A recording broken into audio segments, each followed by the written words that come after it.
#1 overall pick Cooper Flagg making his Summer League debut, facing Bronny James and the Lakers. Average ticket price to watch this game, $200.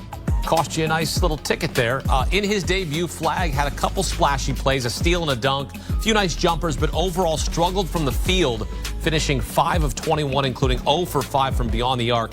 Flagg finished with 10 points, 6 rebounds, 4 assists, 3 steals in 32 minutes, stuffing the stat sheet, but he scored all 10 of his points in the first half. And for more, welcome in CBS Sports HQ NBA analyst John Gonzalez. John, I went through the numbers there. He struggled from the field. How did Cooper Flagg look to you in his debut? You know, he's 18 years old and it looked like it was his first professional basketball game. He was all over the place. I think on the positive side, you had mentioned, you know, he was 5 for 21. He was aggressive. He was assertive. You want him to take those shots. You don't want him to look afraid. I didn't think he did. He influenced the game. What the worst possible thing you could say about somebody of his stature, the second youngest #1 overall pick ever behind just LeBron James, would be that you didn't notice him out there.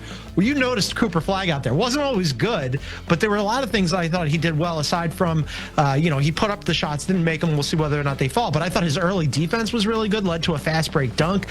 He had some nice hit-ahead passes. He looked comfortable in transition. He looked comfortable with the ball in his hands. He had, 3 steals and a block at the rim. So he was really active, Akeem. And I think that's like the #1 starting point, right? That's your entry point. Was he out there looking like he could belong in the NBA? And the answer is yes.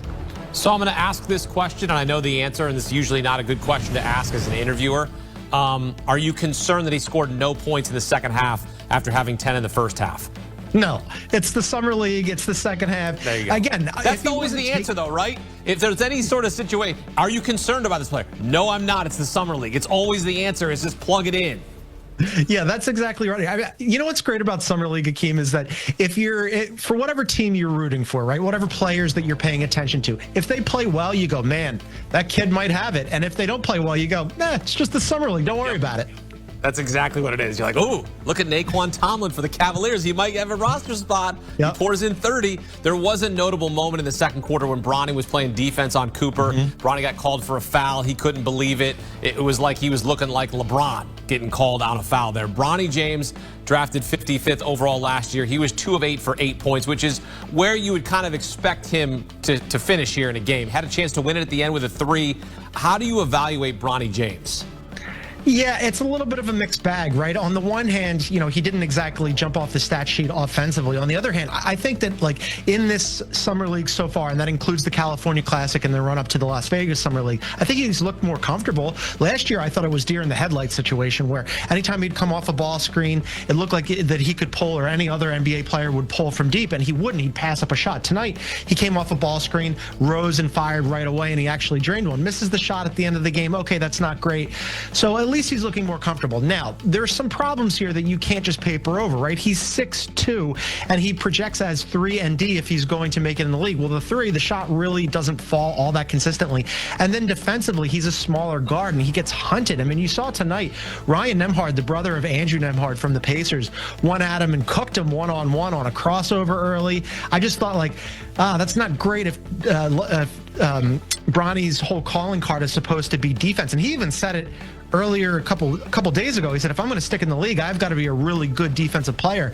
So when you're 6'2" and guys are going right at you, you have to be better than that, and you have to be consistently better than that. And as you mentioned, Cooper Flagg, there was one part there where Cooper Flagg was posting up on him. Bronny was playing pretty good defense, and he got called for that foul. And then they matched up again, and Cooper Flagg went, oh, wait a minute, I'm considerably taller than than Bronny James. I'm just going to rise and fire over him, and he did. So it's something to be concerned about, because unless this kid hits a growth spurt out of nowhere, it's going to be uphill sledding for him. What's your outlook now for Cooper Flagg the rest of this Vegas Summer League?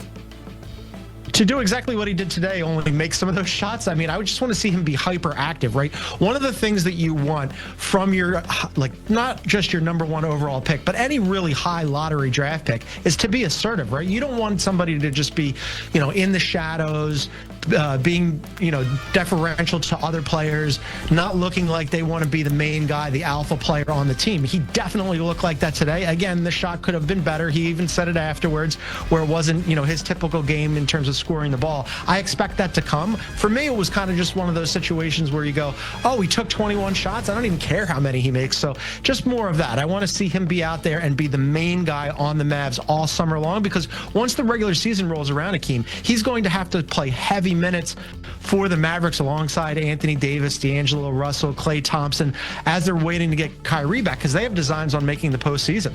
It'll be 1 versus 2 on Saturday. The Spurs expect to have Dylan Harper making his Summer League debut when he will face Cooper Flagg and the Mavs. All right, John, what's another performance that caught your eye on Thursday night in the Vegas Summer League?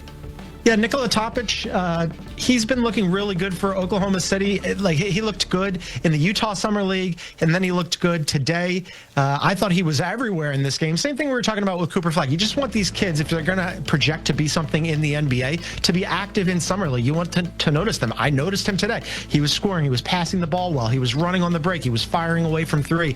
I thought he looked really good. And this is a kid, by the way, Hakeem, who did not play at all last year due to injury. He sat out the entire season. He hadn't even played 5-on-5 basketball until he got to Utah. Basically, it just took an entire year off of basketball. He was a lottery pick a year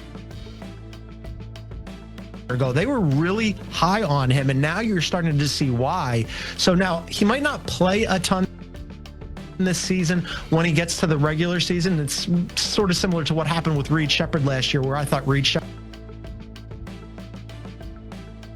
looked really good in Summer League, but then there just weren't minutes to go around. He's going to be added on to the defending champion, NBA champion Oklahoma City Thunder. So that's a tough lineup to crack. But you can see why Sam Presti was high on this kid, and why it's just like another player that they add in, where they go, okay, as we're phasing some of these other guys out, because we had to pay our big three and Chet Holmgren and SGA and Jalen Williams, we're going to need cheap, cost-controlled players. Well, he could be one of them.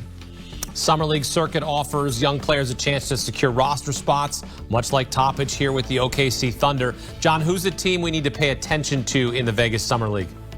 Yeah, I'm going to go with the Pelicans, but not probably for positive reasons. So what happened with the Pelicans is they draft Jeremiah Fears. Okay, fine. He looked okay today. And then they also drafted Derek Queen. He went for a double-double, not very efficient, had an outrageous number of turnovers, but he's a center. They traded up to get a center from 23 to 13 who doesn't space the floor. I don't understand how he fits with Zion. I don't understand how he fits with Yves Missi. Joe Dumars, the new general manager, has been out of the game for a while. He came in and said, I wanted to be aggressive, but in order to do that, in order to get Derek Queen, he gave up next year's unprotected first-round pick, which is going to be the better of either the Pelicans pick or the Bucks pick, both of which forecast to be very high lottery picks, potentially super tasty. You wouldn't want to get rid of them. And so for that to pay off, Derek Queen has to be a really good player right away. It's not the kid's fault. I think he could have a good career in the NBA, but if he's just good, if he's just a rotation player, that's going to look really bad in retrospect. He has to project now to all-star level because of what Joe Dumars did to get him. So I got all eyes on the Pelicans because they're in a loaded Western Conference. They need all the help they can get. And unfortunately for Fears and also for Derek Queen, that means that they're going to have to play and be good sooner rather than later. John Gonzalez here with us.